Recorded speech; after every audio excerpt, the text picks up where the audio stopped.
Projeto. Olá, gente, bom dia. Desculpa o atraso. Bom, bom dia a todas e todos.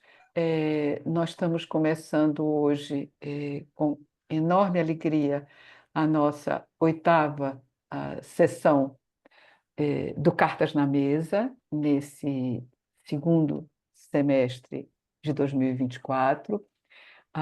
Essa é uma sessão para a qual nós estamos todos muito animados, porque nossa colega Ana Amélia Camarano, do IPEA, demógrafa, fartamente conhecida de todos nós pela qualidade do seu trabalho, pela longevidade da sua produção, pela intensidade da sua produção, e pela novidade com que tem tocado vários temas, né, que dizem respeito ao envelhecimento, a trabalho, à dinâmica demográfica e ao cuidado.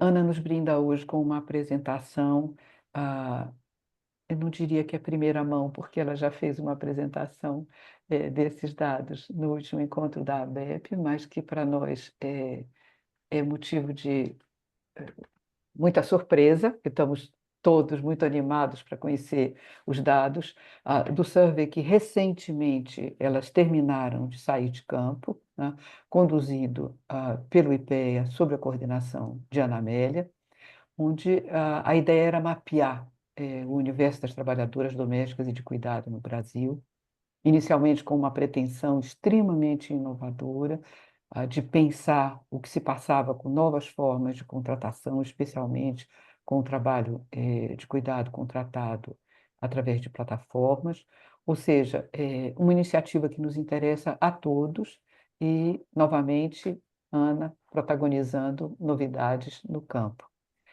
Eu passo a palavra, então, à Ana Amélia Camarano. Como de hábito, nós temos 40 minutos, 50 minutos para a exposição e depois abrimos a nossa conversa, que é sempre bastante animada. Nós estamos gravando para que outras pessoas, e várias delas já disseram que estavam muito aflitas porque não podiam estar hoje, possam acompanhar pelo site do nosso projeto depois o que está sendo a sessão de hoje. Ana, muito obrigada. A tela é sua. Bom dia a todas as pessoas. Nádia, sou eu que agradeço. Eu fico muito honrada com o convite e principalmente porque você falou, a gente até quando você disse que eu já lancei na BEP, né, na verdade eu falei que eu não estava lançando, eu estava mostrando, entendeu?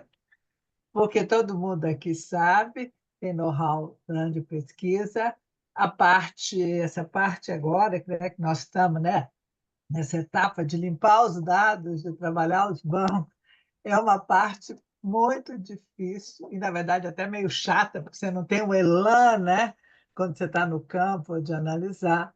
E, assim, isso aqui, eu já vou deixar claro aqui, é o trabalho incansável da Daniela e da Stefani nessa, como elas chamam, limpeza de bancos. E a gente tem que chegar assim de longe, porque elas não deixam a gente mexer muito, dá muito palpite, entendeu? Mas então, eu trouxe agora, né? Estou trazendo agora dados já um pouco mais, vamos dizer, limpos, né? Mas não ainda, esse trabalho ainda não está finalizado. E eu estou muito grata pela essa oportunidade, porque eu trouxe uns dados e trouxe muitas perguntas, tá? Que eu gostaria de ter a ajuda de vocês, tá? A colaboração aí de vocês para a gente pensar esses dados. Eu vou compartilhar aqui a minha apresentação, deixa eu achar aqui onde é que tem o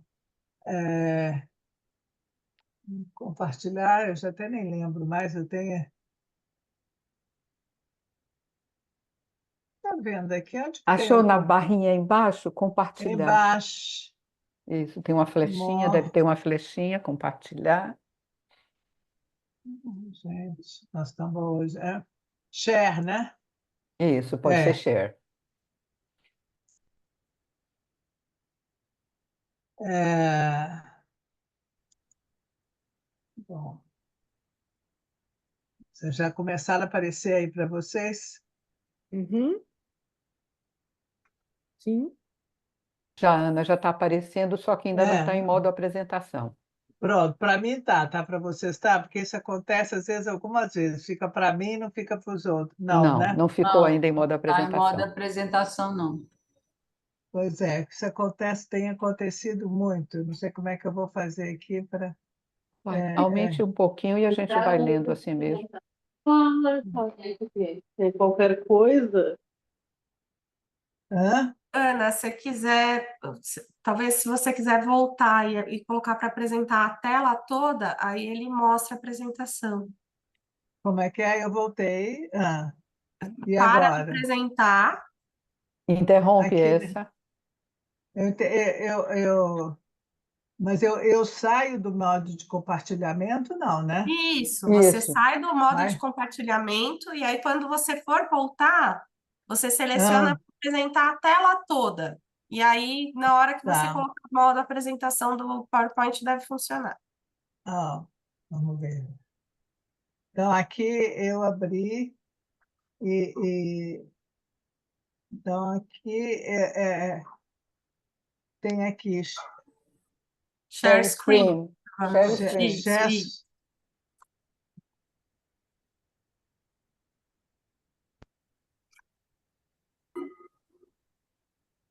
E aí agora vai na apresentação mesmo, abrir ela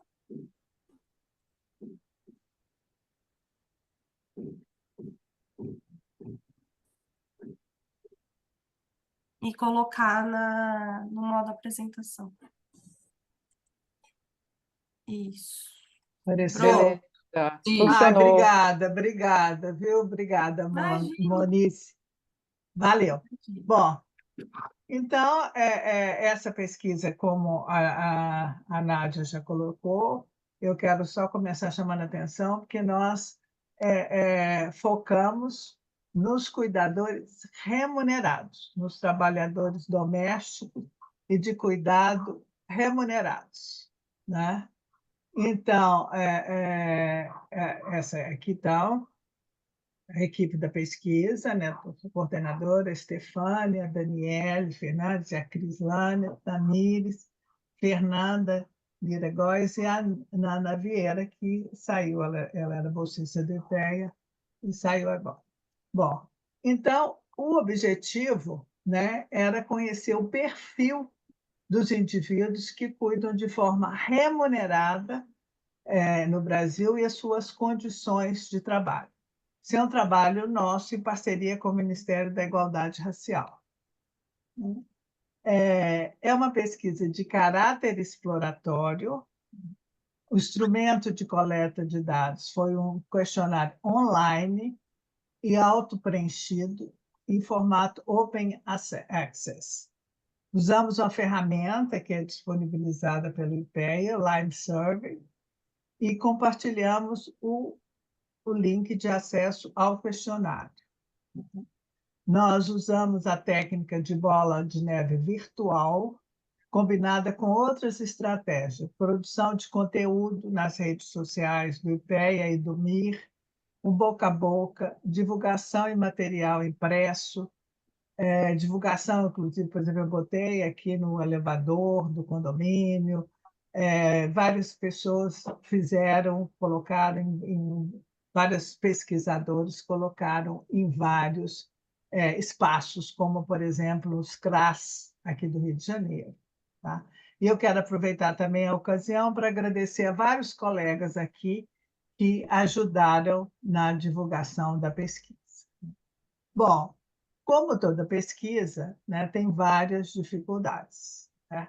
E essa, né, foi uma pesquisa exploratória, numa metodologia nova, principalmente para o nosso público, né, que é um público de baixa escolaridade, especialmente os trabalhadores domésticos, né, para preencher um questionário, um auto-preenchimento desse questionário.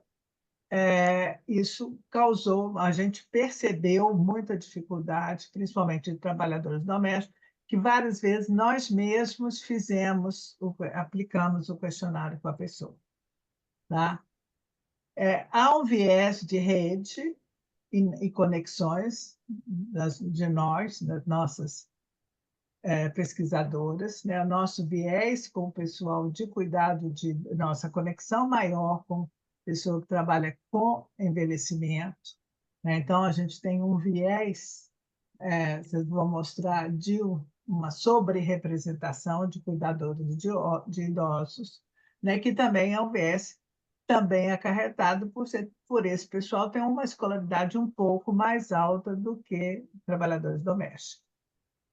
A nossa localização no Rio e em Brasília, tá? Que eu vou mostrar, deu uma sobre-representação, né? Do Distrito Federal e da região Sudeste, e o acesso desigual, né? À internet e a um celular adequado.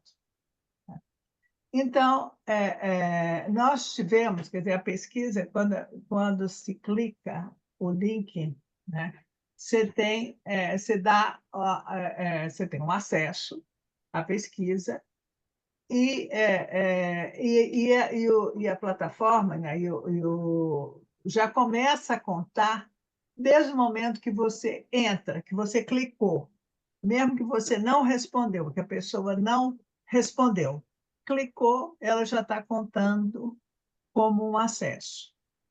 Tá? E nós tivemos 4.008 acessos, que foi o período de 13 de março a 13 de agosto, que foi o período que a pesquisa ficou no ar. Tá? Quando você entra, você tem o acesso, você cai no termo de consentimento. Então, clicado, soa 62%, esses 4.008, que nós consideramos como 100%, 62% concordou, né, assinou o termo de consentimento. Então, era importante assinar o termo de consentimento para passar para frente, né, para ir para os outros campos, para chegar até o questionário, propriamente dito. Depois, a primeira pergunta é se você trabalha com cuidado. Tá? Então, desses 62%, 60,4%, ou seja, desculpa aqui, assinou, concordou com a pesquisa, e assinou o termo de consentimento. E aí a pergunta-chave, a entrada na pesquisa propriamente dita, foi se você trabalha com cuidados. Né? Então, 50% dos acessos diziam respeito a pessoas que trabalharam com cuidado. E que respondeu essa pergunta, tá? Mas que trabalha com cuidados foi 32%. Não, 18% respondeu não. Respondeu a pergunta, trabalha com cuidados, mas respondeu não. E que respondeu que trabalha com cuidados foram 32%. E foi esse o universo de questionário que nós consideramos, 1.283 questionários. E de quem respondeu sim, tá? Houve uma outra entrada, que era o tipo de cuidado, e respondeu a essa pergunta 26%. Mas nós trabalhamos com esse universo de 32%, de 32% dos acessos, que resultou em 1.283 questionários. Bom, aí, como é que a gente tinha... para a gente ter uma ideia da representatividade da pesquisa, da nossa amostra, tá? A informação que nós usamos foi a PNAD contínua de 2023, né? Que consideramos, né, trabalhadores domésticos, declarou na PNAD contínua, e outras categorias babás, cuidadores de criança, cuidadores de pessoais a domicílios e trabalhadores de cuidado pessoais no serviço de saúde não classificado anteriormente. Então, a gente fez uma distribuição percentual por região para ver como é que estava a nossa representatividade regional, tá? Então, começando do norte, trabalhadores domésticos, fiz um intervalo de confiança generoso de 10%, uma diferença, né, de 10%, intervalo de confiança. Trabalhador doméstico, ok, na região norte. Cuidadores já estava menos representados, subrepresentados em relação ao que tinha na PNAD. No Nordeste, ok. No Sudeste, ok. No Sul, houve uma subrepresentação. Então, eu marquei de amarelo o que foi o que nós consideramos subrepresentados. No Sul, subrepresentados, nós pegamos 6% de trabalhadores do Sul, quanto a PNAD dá 6% dos nossos trabalhadores estariam na região Sul, quanto a PNAD dá 14%. O Distrito Federal foi superrepresentado, tá? Que tem a ver com o nosso viés, né, de pesquisadores residentes em Distrito Federal, né? E aí ele está super representado. Para a gente, 11% dos nossos trabalhadores nós consideramos lugar de residência, estão localizados, moram no Distrito Federal, enquanto a PNAD dá 1,5%. Aí o Centro-Oeste ficou subrepresentado, porque tirando, né, o Distrito Federal. Bom, outro viés, que é o viés de conexão, viés de rede, também comparando com a PNAD contínua, né, nós temos na nossa pesquisa, 71% dos nossos respondentes são cuidadores. E a PNAD dá 30%. Da mesma maneira, 28,7% dos nossos respondentes declararam ser trabalhadores domésticos. E a PNAD dá 70% dos trabalhadores de cuidados. Bom, aí indo agora já para os resultados da pesquisa. O que nós achamos? Quem cuida no Brasil? 44% das pessoas são cuidadoras negras. Nós somamos aqui cuidadores com cuidadores de idosos, babás, cuidadores de pessoas doentes e deficientes. 21,7% são empregadas, trabalhadores domésticos negras. 6,5% são trabalhadoras não negras de cuidado. E 21,9% são trabalhadoras domésticas brancas. Aliás, nós usamos uma classificação, que é uma classificação que o IPEA está usando, que é negra e não negra. Tá? Porque a ideia é que quando negras são negras, são pretos e pardos, e não negras são o restante. Essa ideia, essa preocupação, né? Isso começou no Atlas da Violência, que a ideia é que você chama a atenção quando a questão, você tem vamos chamar, um viés de raça, né? Então a gente considera negra ao invés de branca. Bom, com que idade? Né? Os trabalhadores de cuidado no Brasil são trabalhadores envelhecidos, porque a OMS declara como trabalhador envelhecido trabalhador de 45 anos ou mais. Então, aqui a gente pode ver 48% das trabalhadoras domésticas negras, elas têm 45 a 55 anos. As cuidadoras negras, que são um pouquinho mais jovens. As trabalhadoras domésticas não negras, 42% têm entre 45 e 59 anos.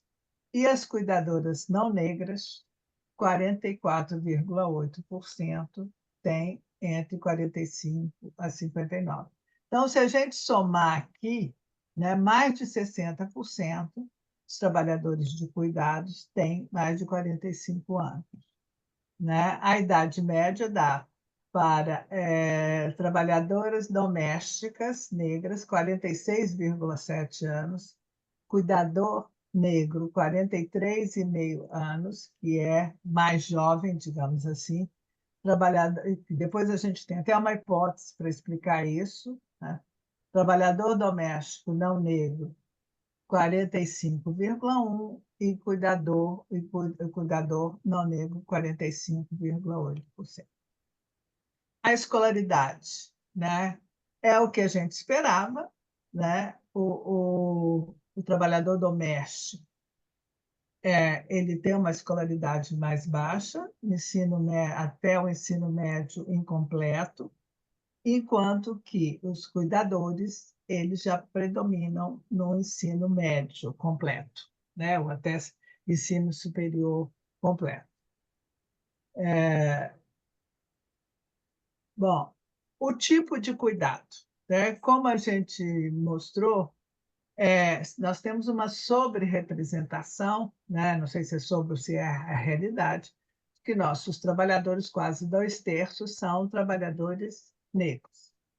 Então, aqui eu fiz esse gráfico dessa maneira para mostrar, né, a diferença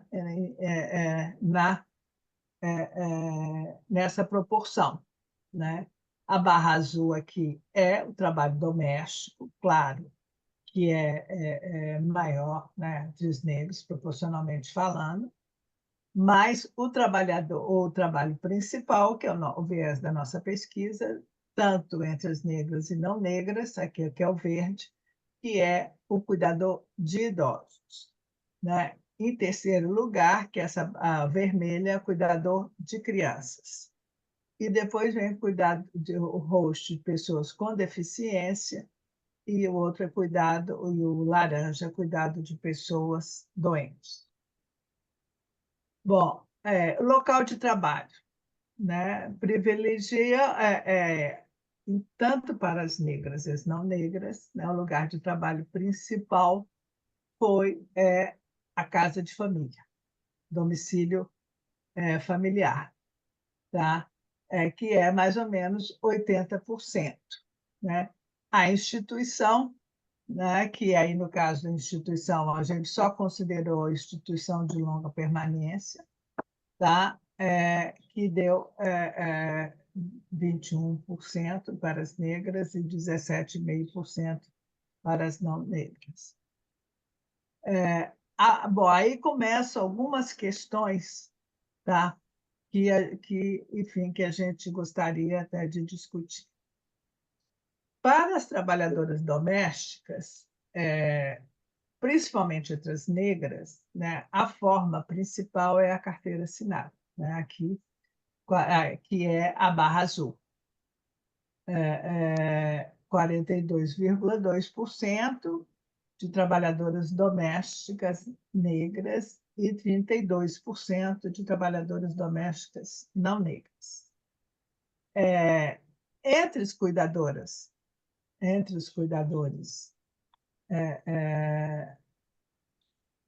negros, entre os cuidadores, né, que é aqui, né, também o trabalho doméstico, a carteira assinada, né, você tem carteira assinada, é mais ou menos 35% de cuidadoras negras e 30% de cuidadores não negros. Tá? Mais ou menos 1/3 dos nossos trabalhadores têm carteira assinada, que é um pouco maior entre as trabalhadoras. Mas chamou atenção, né? Autônomo, né? Muito aqui marcante o trabalhador autônomo para as trabalhadoras domésticas não negras, 30%, tá? 25% entre as trabalhadoras domésticas negras. Mas o MEI, né, que é mais elevado, nas cuidadoras, que é a barra verde. Entre as não negras mais elevado e entre as negras. Mas houve um ponto que foi levantado, né? Nós já tínhamos feito 2 apresentações no MIR e lá na BEP, que é essa proporção elevada, que é essa roxa aqui, que a gente encontrou de acordo verbal. E essa é uma questão que a gente ainda não conseguiu, talvez só a gente fazendo um campo, fazendo um grupo focal, para a gente entender o que é esse acordo verbal. Isso significa que a pessoa não tem proteção, não paga.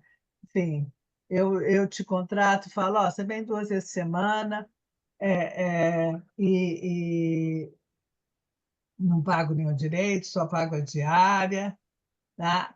E ele é maior, um pouco maior, né? Não expressivamente, entre as trabalhadoras não negras, tá? Principalmente entre as trabalhadoras domésticas não negras. Provavelmente são diaristas, né? Bom, a outra questão, né? A outra pergunta, que é como o trabalhador conseguiu o trabalho. E essa barra azul, que é o principal, né, principalmente as trabalhadoras domésticas, são pela indicação. Indicação de amigo, indicação de familiar, de indicação de uma outra colega, isso que é mais de 80%, tá?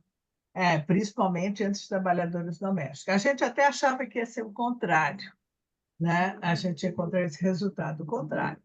E já entre cuidadores, né, essa proporção é alta, né? São mais de 3/4, mas ela é menor entre os cuidadores, né? E a gente imaginava que ia encontrar uma proporção elevada de cooperativas, foi pelas entrevistas que a gente fez antes de decidir a pesquisa, mas não foi. A segunda, então, mais importante para cuidadores, que é essa roxa aqui, que foi agências de emprego, agências físicas de emprego. E depois você tem as plataformas, né, que foi mais expressiva entre as cuidadoras não negras, mas ainda muito pequeno, né? Até considerando o nosso tamanho de amostra, realmente é um valor muito pequeno. Tá? E aqui, bom, outra pergunta, né? Outra investigação foi sobre a frequência do trabalho, né? Se a maioria das pessoas, aí entra o caso de diaristas, né, trabalha, que é essa barra azul, 1 ou 2 vezes por semana. Na frequência, no mesmo domicílio. Então, ela tem 1 ou 2 vezes por semana, mais ou menos 1/3, entre os trabalhadores domésticos. Em segundo lugar, tá? Nós temos essa verde aqui, verde clara, que são as que trabalham 5 vezes por semana, são provavelmente as que têm carteira assinada, que é essa barra verde, né? Que é maior, que é mais ou menos igual entre trabalhadoras domésticas, seja negras ou não negras. E depois, né, um outro valor expressivo foi 3 a 4 vezes por semana, 3 ou 4 vezes por semana, que teoricamente as pessoas teriam obrigação de assinar carteira, né, obrigação legal, que é maior também entre cuidadores. Agora, teve um dado que chamou a atenção, né, que isso não é. Depois nós temos aqui plantão de 12 horas, e plantão de 24 horas, que é o cor-de-rosa, que entre os cuidadores foi plantão de 12 horas, o laranja, que é o segundo, entre os cuidadores é o mais importante, o regime mais importante, que é o privilegiado, digamos assim, pela legislação, mas vem seguido pelo plantão de 24 horas, que que é esse cor-de-rosa. Mas a gente levantou aqui uma questão, nesse verdinho aqui escuro, pequenininho, mas que é que foi declarado na pesquisa, que é uma modalidade não permitida pela legislação, que é plantão de 48 horas. Até conversando com pessoas, né, com pessoas contratantes, eu ouvi vários relatos dizendo: não, a gente contrata por 48 horas porque a pessoa pede, porque ela não fica muito cansada de ficar indo no transporte público e tal. Enfim, coisas para a gente ver. Aqui, o rendimento médio pelas 4 categorias, né, que a gente ficou: cuidadoras negras, trabalhadoras domésticas não negras e trabalhadoras domésticas negras. Então, aqui, né, a diferença, a desigualdade é que é muito grande, né? Pensar que uma cuidadora não negra ela ganha R$ 600 a mais, né, do que, em média, do que uma trabalhadora doméstica negra. Mas a Fernanda, nossa colega, que deve estar aí assistindo, ela levantou uma questão importante, que é aqui que a gente percebe a desigualdade dentro da categoria. Por exemplo, entre cuidadoras negras e cuidadoras não negras, você tem uma diferença média de R$ 300. Entre trabalhadoras domésticas não negras e trabalhadoras domésticas negras, tem uma diferença de mais ou menos R$ 400. Entendeu? São a desigualdade dentro da categoria ocupacional. E a mesma coisa a gente vê aqui no tempo médio de deslocamento, né? Que isso deve refletir, que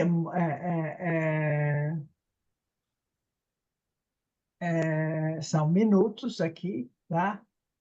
Isso reflete provavelmente no local de residência, né? A trabalhadora doméstica negra, ela gasta quase 20 minutos a mais, quase 20 minutos, 18 minutos a mais no transporte para chegar até seu local de trabalho.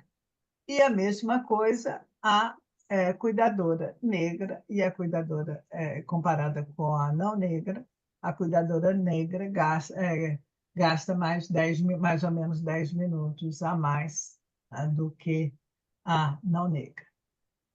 Bom, finalmente, né, a gente, que era um objetivo inicial da pesquisa, que depois, dada enfim, a baixa frequência, enfim, a gente resolveu começar a fazer esse levantamento para ver qual que era a importância das plataformas, né? Então, foi que também teve uma surpresa para a gente, que foi a proporção de trabalhadores que declarou utilizar plataformas ou aplicativos para conseguir trabalho no Brasil. Então, a gente vê que, claro, isso reflete também o nível de escolaridade: 17% das cuidadoras não negras declararam utilizar as plataformas e 14% das negras. Já as trabalhadoras domésticas, a utilização delas é menor, principalmente entre as negras, né? E, agora, dentro das pessoas que declararam que utilizaram a plataforma para conseguir aquele trabalho, como que ela foi, qual que é a negociação, qual a forma que ela foi contratada, né? Quase a metade foi trabalhador autônomo. 21% MEI, 28% não sabe. Bom, das pessoas que não utilizaram a plataforma, se foi perguntada se elas teriam interesse de usar a plataforma no futuro, né? E a maioria também, que até surpresa nossa, 3/4 são de cuidadores que declararam utilizar,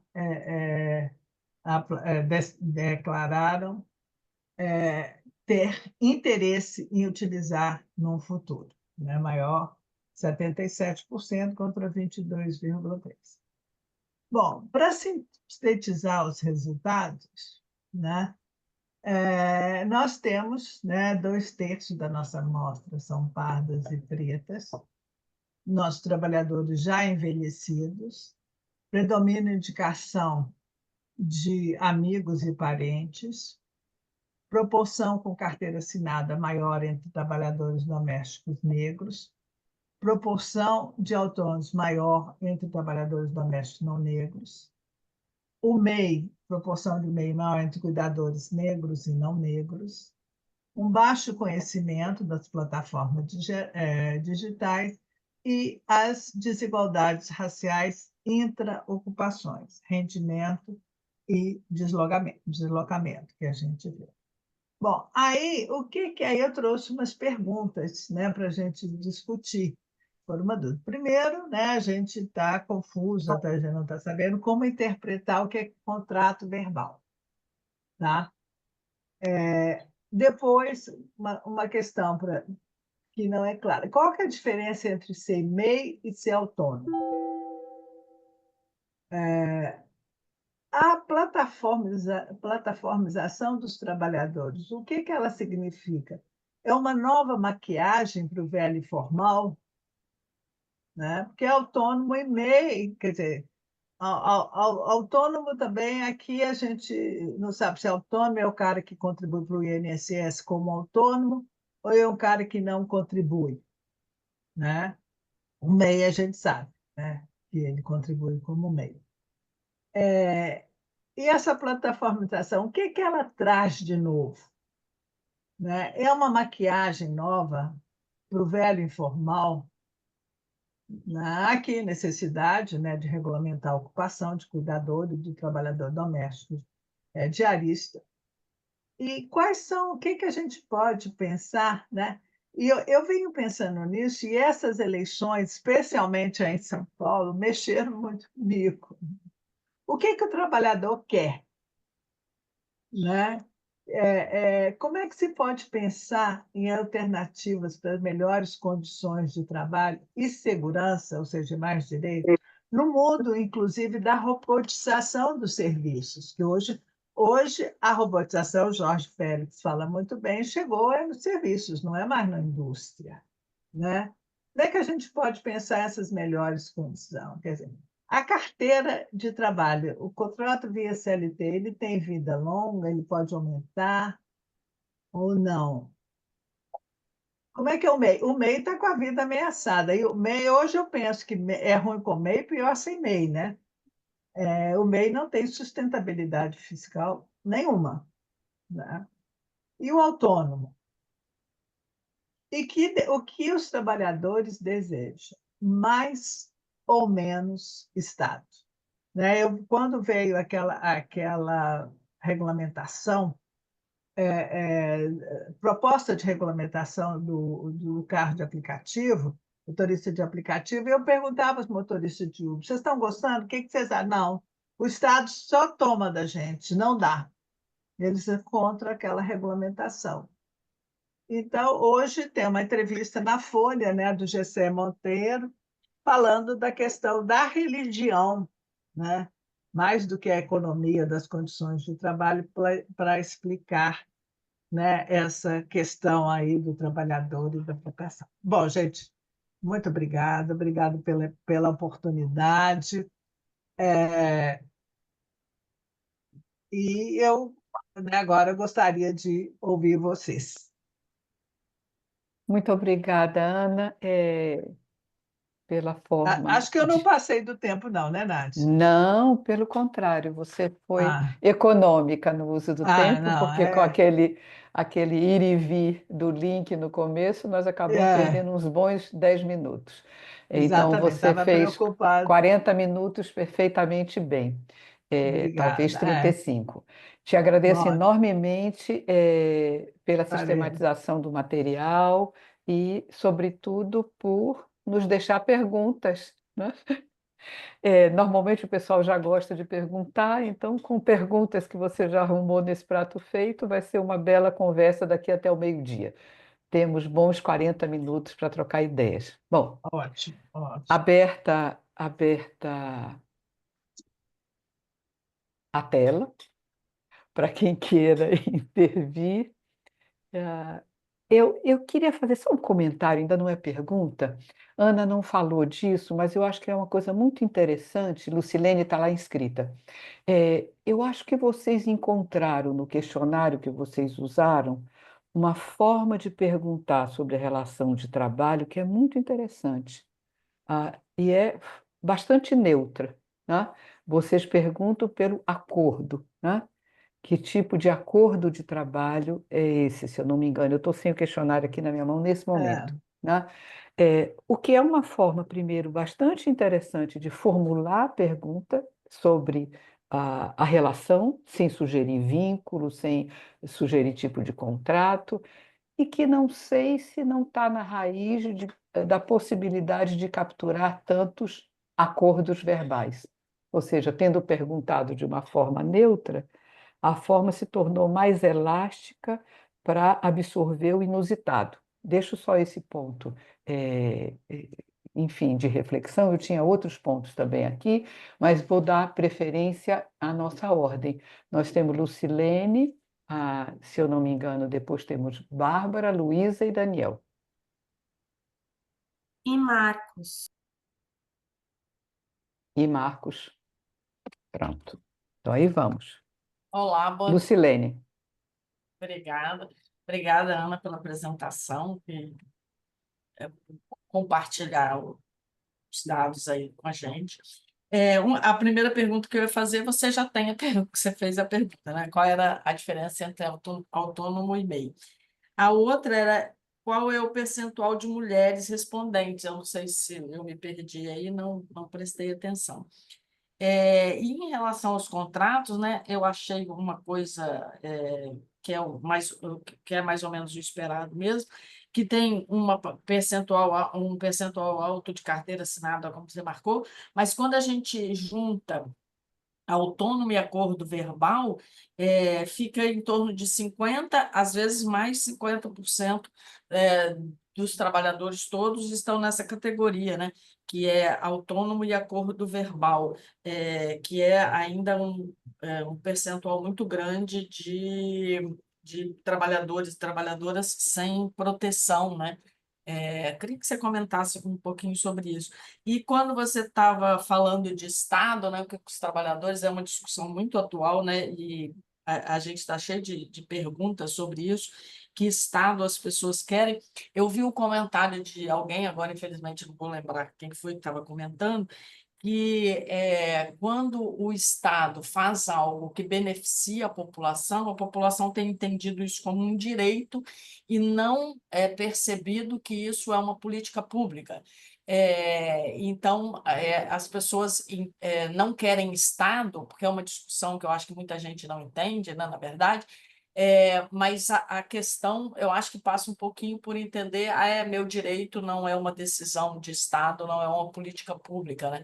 Acho que a gente tem muito que discutir sobre isso. Acho que você realmente levantou uma questão muitíssimo importante hoje.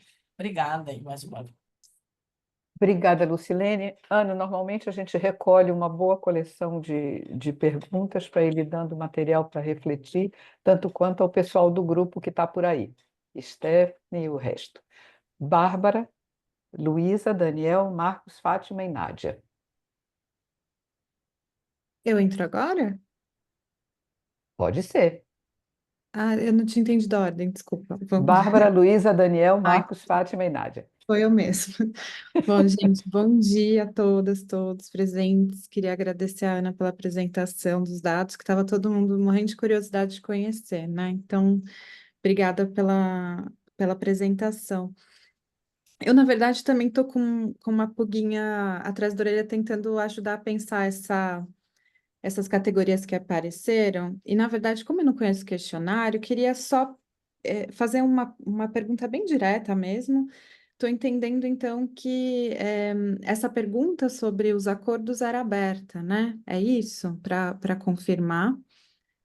Ou esses acordos verbais, eles apareceram como, né, no questionário? Acho que é isso que eu estou tentando entender, assim. E a outra coisa, assim, para ajudar a pensar também, e já também pensando duas coisas aqui junto, é um questionário também que auto-preenchido, né? Então, as categorias das pessoas, elas vão aparecer com mais intensidade, né? Porque quando tem uma pessoa treinada para aplicar o questionário, essas pessoas vão reclassificando nas outras caixinhas aquilo que as pessoas respondem, né? Então, esses acordos verbais, como que eles vão sendo retraduzidos por quem está ali no com a PNAD com o questionário na mão. Fiquei pensando um pouco nisso, se retraduz para autônomo e como que a gente poderia talvez pensar em juntar essas duas coisas, mas também um estudo bonito que talvez seria recuperar um pouco essa marginalia, sabe, dos questionários ali da PNAD para tentar entender como que isso aparece também, talvez. Mas não é bem uma pergunta, mas é um comentário para a gente, assim, e tentando ajudar a entender como reclassificar, talvez, né? E tentando entender como que isso apareceu. Obrigada, Ana. Obrigada, Bárbara. Luísa, Daniel, Marcos, Fátima e Nádia. Oi, bom dia a todas e todos. Vou ficar sem câmera porque choveu muito aqui, minha internet tá instável. Muito obrigada pela apresentação, pelos dados, e muito bom ver o resultado. É, eu tenho uma pergunta mais de metodologia, que a gente está prestes a lançar nosso questionário do Who Cares, né? E aí, se você pudesse comentar um pouco mais dos desafios de enviar o questionário online para a gente pensar também e aprender, né, do que deu certo e o que deu errado. E uma pergunta também um pouco sobre essa questão de contrato verbal, para entender qual seria a diferença com a classificação mais tradicional que a gente conhece, né, de informalidade, né? A gente sabe que as domésticas, por exemplo, 75% não tem carteira assinada, então qual seria exatamente a diferença aí? E sobre a questão do MEI, queria te ouvir um pouco mais, porque, bom, também, óbvio, eu, né, trabalho com a FENATRAD, tem a linha muito clara de que MEI é uma forma de tirar os direitos, né, de tirar a categoria da Lei 150, e aí queria te ouvir um pouco mais se tem um pouco mais de dados sobre a percepção das trabalhadoras sobre esse MEI, né? Porque tá sendo uma batalha muito grande e na concepção da FENATRAD isso é uma forma de não aplicar a Lei 150, de transformar a categoria em autônoma em vez de fiscalizar e implementar a lei. Então, se você pudesse desenvolver um pouco mais esse ponto. Muito obrigada. Obrigada, Luísa. Daniel. Ana Amélia, satisfação te escutar mais uma vez. Eu, assim como a Nádia, assisti a tua apresentação na ABEP e agora tem mais dados. Então, cada vez você vai jogando assim pílulas para a gente da tua pesquisa, de modo que a gente fica desejoso de conhecer o resultado total cada vez mais, né? E, e eu acho que vocês conseguiram captar algumas coisas bem interessantes que são difíceis, ou que a gente precisa desenvolver algumas metodologias, né? Isso que eu fiquei pensando assistindo a sua apresentação, por exemplo, quando você traz o trabalho por plantões, né? Então, Uhum. se a gente pegar, por exemplo, a PNAD, pergunta quantas horas a pessoa trabalha na semana, mas ela não vai identificar os plantões. Então, eu acho que Uhum. isso é algo que é um convite a gente pensar, né? E, é claro, não sei se deve juntar os plantões com a carga, enfim, como é que você arruma isso num gráfico que pode ter algumas sobreposições, né? E algo que eu fiquei pensando, até contato que eu tenho com as cuidadoras, que não necessariamente um plantão, por exemplo, de 12 horas, ele está dentro da legislação. Depende de quantos plantões por semana são, né? Então, é interessante medir isso, né? E algumas coisas que eu pensei, assim, tem algumas perguntas, mas é que não são perguntas para você responder, são perguntas que, assim como as que você trouxe, são perguntas que a gente talvez não tenha a resposta, né? Porque, por exemplo, quando você traz uma categorização entre as que cuidam de idosos, que cuidam de pessoas com deficiências, que cuidam de pessoas com doença, na verdade, essa separação é muito difícil. E como é que você separa a pessoa idosa da pessoa com deficiência da pessoa com doença? Porque uma pessoa pode ser as três coisas, né? E, e acho que a gente tem esse problema, inclusive, em diversas pesquisas, né, que abordam essa população. O fato da pessoa, às vezes, não se reconhecer como uma pessoa com deficiência, né? É difícil essa separação.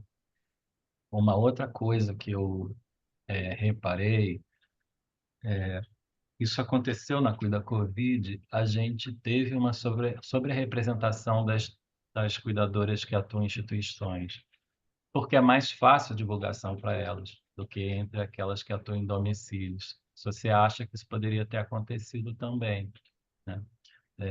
Porque 20% parece uma proporção maior do que na PNAD. PNAD acho que é menos que 20% das cuidadoras. Estou me lembrando de cabeça aqui o dado. E uma outra coisa que eu fiquei pensando, e eu não sei se você perguntou isso ou não, é que essa questão dos plantões me fez pensar nisso, né? A diferença entre aquelas que recebem pagamento por plantão ou um pagamento mensal, um valor mensal, né? Não sei se isso foi possível captar, imagino que é difícil num questionário de autopreenchimento, mas são coisas que eu pensei assim como desafios para a gente mensurar esse trabalho, né? Em relação à tua discussão, enfim, muito pertinente sobre o tamanho do Estado, o exemplo dos trabalhadores de aplicativo, mas eu acho que tem uma diferença, que no caso dos trabalhadores de aplicativo, houve uma ação das empresas, houve um interesse das empresas pela não regulamentação, né? Que se aliou também a interesses políticos, né? Mas sim, eu acho que é uma pergunta pertinente, porque essas regulamentações, elas certamente estão atreladas a narrativas, né? Enfim, e a conflitos e como que o povo como que a população vai perceber isso, de fato, acho que é uma incógnita. É basicamente isso. Obrigado, Ana Amélia. Obrigada, Daniel. Pela minha anotação, temos Marcos, Fátima, Nádia e Simone, mas eu não vi a mãozinha de Marcos levantada, mas ainda assim, Marcos. Eu não sei como levantar. Pronto, não faz mal. A gente entendeu. Então, agradeço pela apresentação, foi muito esclarecedora e trouxe muitos dados de fundo. Mas eu queria fazer duas perguntas, não tanto do fundo, sino mais da pesquisa. Eh, Hoje se está debatendo muito esta questão da divulgação dos dados, dados públicos, dados de acesso aberto e tudo mais. A pergunta é, dentro do planejamento da pesquisa, foi colocado em alguma etapa divulgar esses dados em sua forma de microdados, ou seja, entrar no site, descarregar os dados para fazer outro tipo de perguntas e tudo mais. Então, essa pergunta seria se está essa etapa dentro do planejamento. A outra pergunta seria como seria muito geral, como esses dados ou essa pesquisa eh, tem feito para vocês enxergar os dados oficiais para colocar críticas ou dúvidas em relação aos levantamentos oficiais. Lá no começo, eh, tinha um slide que era uma comparativa 70-30 na pesquisa de vocês e 30-70 na outra. Não ficou muito claro os dados, mas a pergunta seria como essa pesquisa nos permite criticar ou colocar algumas questões nos dados oficiais, que imagino que são feitos pelo IBGE ou alguma instância oficial. E a última questão é uma reflexão que eu venho tendo já há um tempo, que eu entendo os cuidados como relacionais, e relacionais sempre. Eh, essa pesquisa, esse tipo de pesquisas, vem a preencher uma lacuna de dados e a partir desses dados conhecemos melhor o fenômeno. A pergunta que eu sempre fico me questionando é até que ponto conhecemos o outro cenário, o cenário dos contratantes, famílias que contratam, lares que contratam, porque quando eu vou fazer pesquisa, levantamentos bibliográficos, eh, fico entendendo que temos muitas ideias preconcebidas de quem contrata, como contrata, aquela velha história de, ah, sim, são famílias de classe média, média alta, branca, mas dados assim mais finos, às vezes não temos. Essa pergunta é, será que isso é impressão minha ou também faz falta gerar dados da outra vereda da outra calçada dessa relação de cuidados e trabalho doméstico? Muito obrigado. Obrigada a você, Marcos. Fátima, Nádia e Simone. E Helena agora. Bom dia, gente. Em primeiro lugar, Ana, parabéns, pesquisa super bacana e que coloca um monte de pergunta fácil, né, de responder ao final para a gente, assim, perguntas assim. Ela falou, eu queria compartilhar com vocês, assim, ela botou assim, as perguntas do momento, né, pós-eleição, igual ela falou, assim, que está todo mundo, principalmente do campo mais progressista, perplexo, né, Ai, como, né? com essa nova Como? realidade do mundo do trabalho, que está todo mundo derrubando todas as verdades que a gente construiu aí desde a democratização e a criação do Partido dos Trabalhadores, enfim, tudo muito angustiante, muito, né? Na verdade, queria trazer coisas que a gente tem conversado no âmbito do jazz e das pesquisas que o jazz faz, porque esse é um tema bastante jaziano, não o cuidado necessariamente, mas essas formas todas de contratação. E a gente tem feito conversas sobre isso, pesquisas, e também estamos tão perplexos. O movimento sindical, pior ainda, né, porque formado todo em cima da CLT, da industrialização, e, enfim, né, as lideranças antigas, com muita dificuldade de lidar com essas novas formas. Mas a gente tem feito algumas conversas. Em primeiro lugar, eu acho que a gente tem que retornar para a legislação para entender cada uma dessas categorias, assim, né? Porque você tem uma legislação do trabalho que vem mudando, né? Então, quando você pergunta assim, qual que é a diferença entre MEI e autônomo?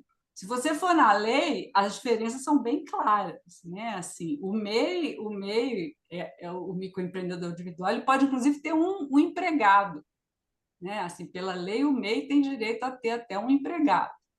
E até aí, bebendo um pouco do pessoal do IPEA, o Mauro, né? O Mauro Odo, né? O Nogueira, que pesquisa muito os microempreendedores e tal, ele vira e fala, olha, na minha concepção, MEI, o investimento em MEI, o Estado deveria investir em MEI que tem perspectiva de empreender mesmo, né? Se você for pensar ceteris paribus, né, gente? Assim, a realidade é outra, mas o investimento deveria acontecer só em quem realmente tem o espírito empreendedor e tem perspectiva de crescimento como tal, né? Eu estou dizendo, abstraindo o contexto, né? E o autônomo também tem uma regulação que foi flexibilizada com a lei com a reforma trabalhista agora, né? Você pode até trabalhar como autônomo para uma empresa só. O cara pode ser autônomo sem vínculo empregatício, sem MEI, sem nada, e ser trabalhando exclusivamente para uma empresa, né? O MEI tem que ter CNPJ também, né? Ele pela lei, ele tem que ter CNPJ. Agora, quando você entra num setor como esse e você vai para a realidade do mundo do trabalho, aí você vê que todas essas formas de contratação elas estão sendo usadas para escamotear vínculos de trabalho, para esconder relações de trabalho precário, né? Então, aí vira toda uma confusão que mistura fraude legal com necessidade de trabalho, com aspirações diferenciadas dos novos trabalhadores, e fica toda essa nossa perplexidade que a gente não tem uma resposta concreta, né? Mas, por exemplo, o que é melhor? CLT meio autônomo. Eu acho que isso vai depender do setor, da realidade. Nós não vamos encontrar uma resposta para isso que vale para todas as coisas, porque, né, por exemplo, quem que é o autônomo típico? Né? Vou dar por exemplo, o profissional liberal, o arquiteto, né, que é um exemplo bem claro. Todo arquiteto vai querer virar pessoa jurídica? Sei, entendeu? A minha irmã é arquiteta, ela não é pessoa jurídica, ela trabalha com RPA, está feliz da vida. Né? Então, você tem todas essas nuances e tal. Eu só queria... na verdade, não tenho resposta, eu só estou trazendo para vocês algumas coisas que a gente conversa, ela pediu, né, para ajudar a problematizar. Mas, por exemplo, saiu uma pesquisa aí há um tempo, não sei se vocês viram, sobre uma pesquisa da FGV, eu acho, dizendo que 70% do pessoal que era sem carteira, era informal, queria trabalhar com carteira de trabalho assinada. E aí é engraçado, porque quando você vai ver, existe uma crítica muito grande à CLT, que a CLT está perdendo a sua... né, as pessoas não querem mais trabalhar CLT. Aí a primeira colega que falou, eu esqueci o nome dela, Luci, a primeira que falou, Lucilene, ela falou uma coisa muito, muito interessante, que é a confusão mesmo de direito, de que é política pública ou não. Por quê? As pessoas querem férias, as pessoas querem descanso semanal remunerado, as pessoas querem um terço, as pessoas querem ter segurança contra acidente de trabalho, mas as pessoas não querem ter chefes déspotas. As pessoas não querem ter horário de trabalho rígido. E para a maioria dos trabalhadores no Brasil, a CLT sempre significou isso, né? Ela significou relações de trabalho autoritárias, chefes déspotas, pouca estabilidade, o pessoal trabalha em lugar ruim, recebendo mal, com relações de trabalho ruim, e quando é demitido não recebe os direitos. Mas então, tudo isso a gente tem que levar em conta para analisar essas questões. Não são questões simples de responder. Ainda mais quando você cai num setor como esse, né, de cuidado, onde a precarização é a tônica. Né? Enfim, eu não sei se eu mais complico com as minhas questões do que ajudo, mas eu só queria falar um pouco que as coisas que a gente tem conversado, né? Eu acho que a gente tem que retornar na legislação e com base nela, olhar para cada uma dessas realidades para a gente tentar um pouco ir entendendo, né? Mas que certamente nesse setor tem muita, aí concordando com a Luísa, né? Tem muita... trabalho precário aí, e fraude, né, trabalhista sobre essas formas de MEI, de autônomo, isso não resta dúvida. Né? Obrigada, Fatinha. Nós temos 16 minutos. Eu vou tentar ser bem rápida. Temos eu, Simone e Helena para dar um tempinho de volta para a Ana, porque a gente normalmente acaba ao meio-dia em ponto. Eu tinha, acho que 4 pontos, Ana, somente. O primeiro, eu acho a pesquisa é desafiadora, hein? Super interessante, e ela nos bota diante de um problema que você, desde o começo, sublinhou, e Stephanie também sublinhou isso com muita clareza na reunião da ABEP, né? Tem um viés, né? Então, meu primeiro ponto era, talvez, devolver uma pergunta para vocês. Como é que vocês estão pensando fazer para controlar esse viés na análise? porque, a rigor, a gente corre o risco de que um leitor incauto ou uma pessoa que ouça sem salvaguardas assuma que a gente está falando do conjunto das trabalhadoras domésticas, e vocês estão sublinhando desde o começo que não, né? Minha pergunta é: basta isso? Podemos investir mais em controlar esse viés, formas de ponderação? Porque, olha só, nós temos o exato oposto da realidade, né? Na realidade, nós temos um predomínio das domésticas, na amostra, nós temos um predomínio das cuidadoras. Entre as cuidadoras, na amostra, a gente tem um peso irrisório das babás com respeito a cuidadoras de idosos, quando na realidade é o oposto, né? O peso da carteira também, né? Então, eu fiquei pensando, o que é que vocês pensam nesse momento com respeito a isso? Porque é um dado precioso, né? E pode nos ajudar a fazer uma interlocução com o que a gente sabe para o conjunto. Um segundo ponto, me dá a impressão, me corrija se eu estiver errada, que a amostra acabou muito fortemente marcada por pessoas que trabalham em domicílio, né? As instituições aparecem, mas se são instituições de longa permanência, em algum momento você falou, as instituições de saúde não aparecem, e a realidade do trabalho em domicílio, ela é um bocado complicada, né? E bem particular. E eu acho que isso é bacana. Se a pesquisa tem esse viés em direção ao domicílio, mais útil ela se torna, né? Porque a gente sabe pouco, a gente mede mal na PNAD com respeito a isso, né?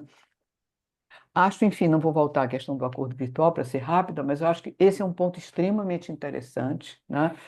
O acordo verbal, e eu acho que desvenda um mundo ainda mais dramático em termos de precariedade nas relações de trabalho, né? Queria te perguntar uma coisa: aquelas diferenças de impacto de rendimento por cor, e de alguma maneira por tipo de trabalho, se domésticas e cuidadoras, elas não estariam explicadas também pelas diferenças de qualificação, né? Que são importantes? Vocês tinham colocado isso antes, talvez indo por aí não ficasse um pouco mais claro. Um último ponto, acho que é o último, diz respeito às plataformas. Eu achei muito interessante também o fato de que vocês encontraram que as plataformas são mais relevantes entre as cuidadoras do que entre as domésticas, embora nós saibamos largamente que as plataformas investem muito mais na intermediação de trabalho doméstico, ou seja, cuidado indireto, do que de trabalho de cuidado, ou seja, trabalho direto. Então, é como se houvesse uma dissonância entre o que a gente sabe a respeito do investimento e da captura de trabalhadoras por essas plataformas, né? E o que a gente encontra quando as trabalhadoras falam do recurso e do interesse. Eram esses pontos. Super obrigado, eu acho que é uma contribuição incrível para a discussão da gente. Simone e Helena. Obrigada, Nádia. Obrigadíssima, Ana Amélia. Foi super legal ouvir, estava todo mundo super curioso, eu também, né, para conhecer a pesquisa. Deixa eu tentar ser super rápida. Na verdade, é uns pitacos mesmo. A primeira das coisas era bem o que a Nádia acabou de falar. Fico feliz que tenha sido ela, porque eu sempre sou meio chata com essa coisa de o que isso representa, nananã. Então, a Nádia já julgou essa bomba. Eu posso só... Ai, a chata da vez. A chata da vez é você, Nádia. Cuidado com isso. Você que falou, então eu vou aproveitar. Assim, você ocupou grande parte da sua apresentação mostrando aquela descrição da sua amostra, e que nos gráficos não deixou de me chamar a atenção, que você põe Brasil 2024. Então, a primeira coisa, aquilo não é Brasil 2024, aquilo é Amostra IPEA 2024, cujo território é o Brasil, mas que não representa o Brasil. Então, assim, acho que a primeira coisa importantíssima, porque é dizer que aquilo não representa o Brasil. Dito isso, isso não significa de jeito nenhum que os dados, que a sua amostra não tem um enorme valor, mas ela tem muito mais valor para as coisas que você não mostrou, talvez, do que as coisas que você mostrou, porque quando você mostrou lá, né, assim, o seu viés dadas as regiões do país.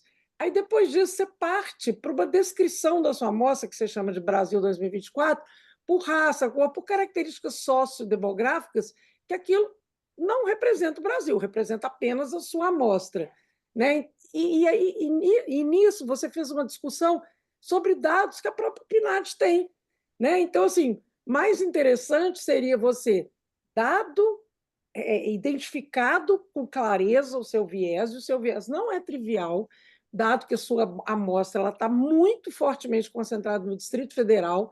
Uma coisa que a gente descobriu agora recentemente, que eu acho super interessante, né, no nosso trabalho, que é da turma aqui, que a gente chama Turma CDPLAR, né, que a Fatinha também está envolvida, é que entre os domicílios, a proporção dos domicílios brasileiros, a proporção de domicílios que contrata trabalho doméstico remunerado sobre o total de cuidados, remunerado, mas não remunerado, o Distrito Federal é disparadamente a UF que mais tem o peso do contrato de trabalho remunerado. Assim, é disparado mais que São Paulo, Rio, qualquer outro lugar. Então, assim, estar muito concentrado no Distrito Federal é nada trivial. Você está realmente com uma amostra super representada nos cuidadores, nos contratos remunerados, nos tipos de contratos que provavelmente são de melhor qualidade, né? Vamos colocar muitas aspas nisso, mas eu acho que exatamente por isso, isso te permite conhecer melhor desse extrato de trabalhadores, né? E aí, assim, só para não ser bem rápida mesmo, aí você pergunta assim, o que diferencia... Quer dizer, antes de você perguntar, eu perguntei o que diferencia o acordo verbal do autônomo? E logo depois você fez essa pergunta. E aí me deu vontade de falar. Eu te pergunto, cara pálida, porque assim, se você não sabe, desculpa o jeito que eu estou falando, você me conhece, né, Ana? Se você não sabe, o respondente é que não sabe mesmo. Então, assim, essa era uma questão interessante de voltar no respondente, talvez, não sei, acho que vocês têm uma amostra que vocês têm controle sobre ela, talvez isso vocês estejam pensando, sei lá, num follow-up que vocês possam refinar melhor essas questões, exatamente para que o respondente saiba qual é a distinção entre acordo verbal e autônomo. Eu não vi o questionário, eu fiquei procurando aqui o questionário exatamente para eu tentar entender o que o respondente entendeu como diferença, mas eu também fiquei com essa questão. O que é o acordo verbal diferente do autônomo? E aí, só por fim, para completar mesmo, você pergunta lá o que o trabalhador quer. Acho que a Fatinha foi ótima em falar que, na verdade, o trabalhador quer várias coisas, né? Ele quer emprego, mas ele não quer só emprego, ele quer renda, ele quer direitos, ele quer ter um contrato de trabalho que atenda às limitações, né, principalmente a trabalhadora, né? A gente sabe que a trabalhadora ela precisa de um contrato que caiba dentro da vida dela. Mas aí que eu fiquei pensando, gente, a sua amostra é maravilhosa, exatamente para perguntar isso, o que o trabalhador quer.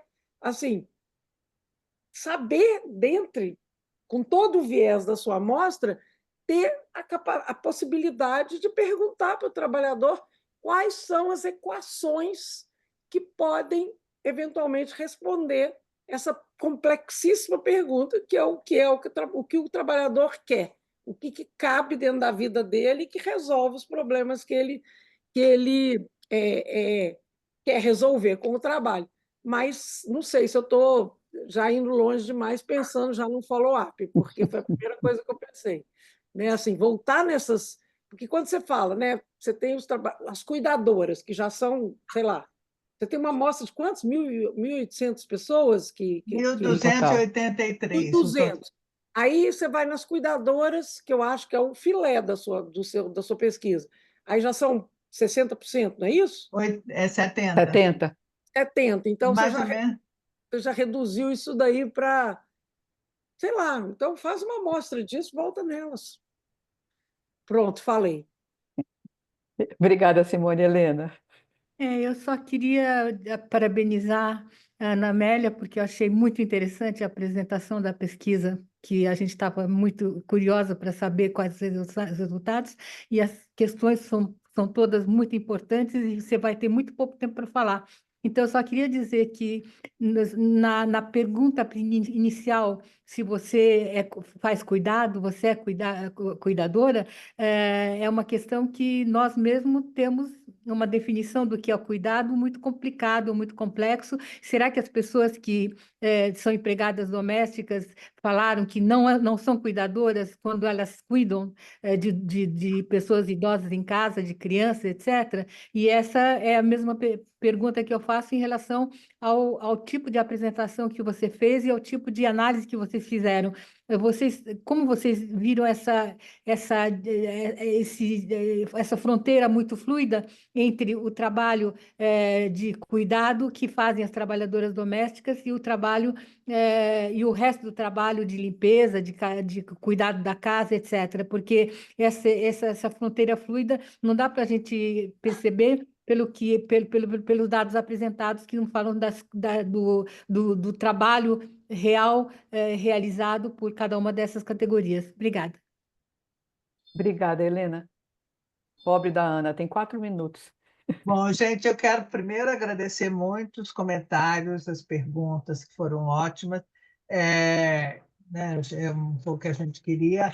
Eu quero dizer que foi feita uma primeira pergunta, mais ou menos 5% da amostra foi perguntada a proporção de mulheres, mais ou menos 95%, 94%, e apareceram 3 casos que responderam como não binário, intersexo, acho que homoafetivo. Então, isso foi muito interessante, que as pessoas responderam. Nós não estamos trabalhando com esses dados, mas importante eu achei essa pergunta. Bom, Simone, vou começar aquela que é uma coisa que também, o que é acordo verbal? O que acontece? Quando a gente colocou, a ideia era isso, você contrata uma diarista, você fala, ó, eu vou te pagar você vem 2 vezes por semana, eu te pago X e pronto, entendeu?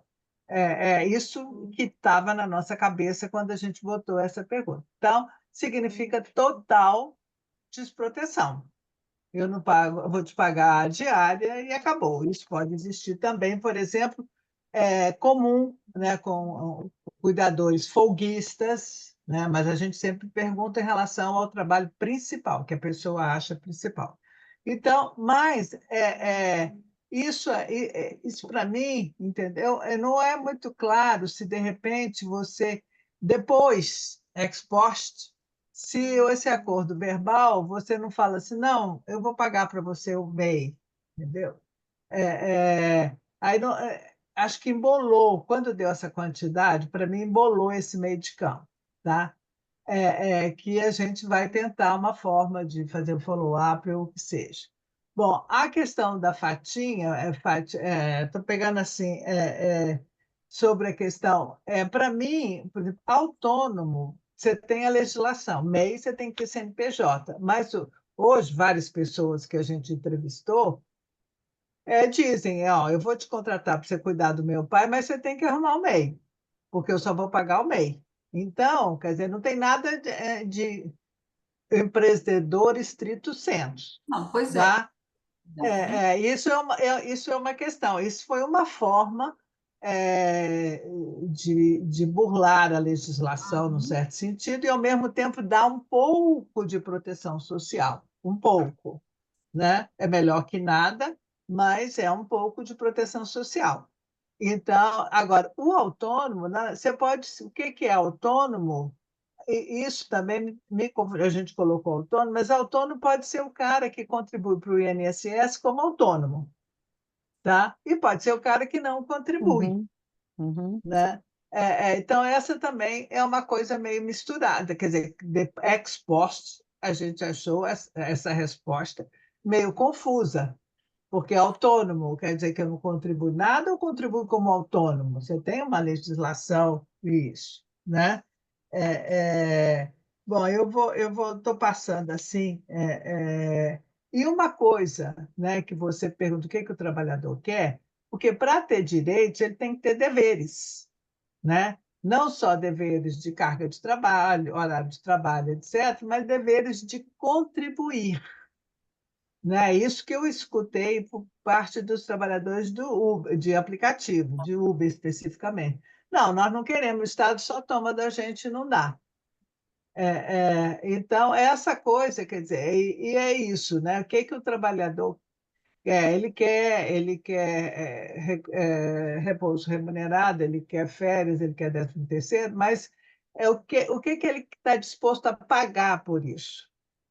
Entendeu?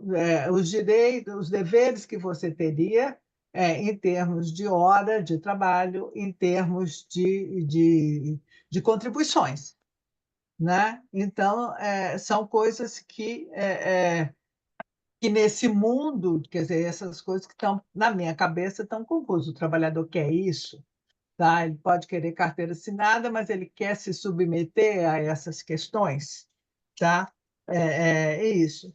Bom, eu tenho uma série de questões, mas a coisa que foi perguntada pelo Paulo, né, que eu também concordo com ele, que a gente também precisaria de ouvir o contratante e o beneficiário.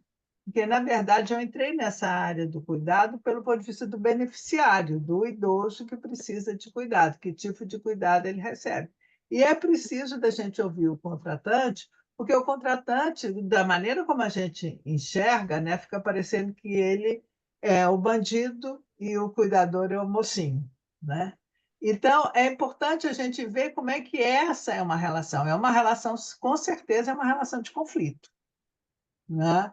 É, é, e especialmente no caso de cuidado, que é uma relação relacional.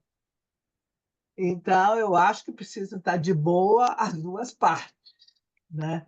Então, como é que aí, não sei até que ponto o acordo verbal seria uma parte que poderia ajudar isso, né? É, é, Bom, não sei quanto tempo ainda tem, já passei, né?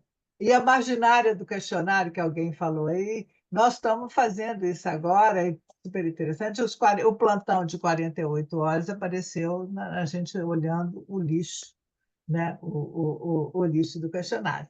E eu acho, Nádia, a sua pergunta, como é que nós vamos fazer com essa questão da não representatividade da amostra? Isso é que é uma coisa que a gente tá pensando, que antes da gente publicar qualquer coisa, a gente tem que ter uma definição, uma proposta, tá? Se vocês tiverem alguma luz, me mandem, por favor. Mas eu acho que é isso, no mais eu só quero agradecer, né? O custo para enviar o questionário, se alguém perguntou, que foi feito muito boca a boca, tá? Que várias pessoas ajudaram. E o que a gente pode fazer? A gente, o ex post, né? A gente acha que o questionário, por ser auto-aplicável, ele, ele poderia ser mais amigável, principalmente para o caso de trabalhadores domésticos. Eu vi que eu apliquei alguns diretamente. Acho que ele poderia ser mais amigável, mais que a gente limpou, mexeu, foi testando, mas ex post TV, que isso é. E a sobre representação das ILPIs, essa é a última coisa que eu vou falar. Inicialmente, não era a ideia de pesquisar só no domicílio, tá? Só no domicílio particular, né? Que é a LPI, o domicílio coletivo. A ideia era só esse. Mas, no decorrer, você foi pedindo as pessoas mandam, eu mando para minha amiga que é cuidadora, que aí ela é cuidadora de uma LPI, entendeu? Então, na verdade, a LPI estaria subrepresentada, porque foi assim, por acaso. Inclusive, a gente teve muita resistência. Por exemplo, a minha irmã está numa IELP em Belo Horizonte. Eu falei, que com a dona lá, com a gerente, se eu podia fazer a pesquisa lá nos cuidadores, se eu podia distribuir a pesquisa dos cuidadores. Ela falou: não, nós não temos cuidadores, nós só temos técnicos de enfermagem. Como aqui no prédio, eu passei no e-mail do condomínio, eu botei no elevador o folder, ninguém respondeu, ninguém comentou da pesquisa. Se você faz direto no contratante, tem muita gente que tem medo. Tem medo, né, enfim, de você, a pesquisa é uma pesquisa do governo, é uma pesquisa do Estado, você vai botar mais direito, mais obrigações para mim, contratante?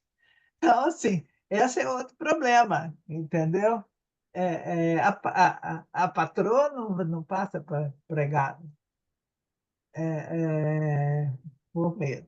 Mas, gente, mais uma vez, obrigado pela oportunidade. Se vocês quiserem, por favor, tiverem mais comentários, sugestões, pode mandar, viu, Simone? Porque eu adoro seus comentários. E já anotei esse que você fez aí da pesquisa, lá da pesquisa ser, não é Brasil, é amostra. Já está anotada, a amostra da pesquisa e tal. Tá bom? Ana, É, super é, obrigada. Obrigadíssima a você, a equipe, pela generosidade de ir deixando exatamente nesse espírito as cartas na mesa, né? As as cartas cartas na lá. mesa enquanto as cartas podem ser jogadas. Eu acho que isso é que é É, bacana da interlocução no trabalho científico. Foi uma é isso sessão e aí. tanto, é um privilégio ter esse grupo de interlocutores e interlocutoras. Bom, um abraço a todo mundo, bom Um almoço, abraço, obrigada, boa semana aí para todo mundo. Um Obrigada, beijo, Ana. um tchau. beijo, um beijo, gente.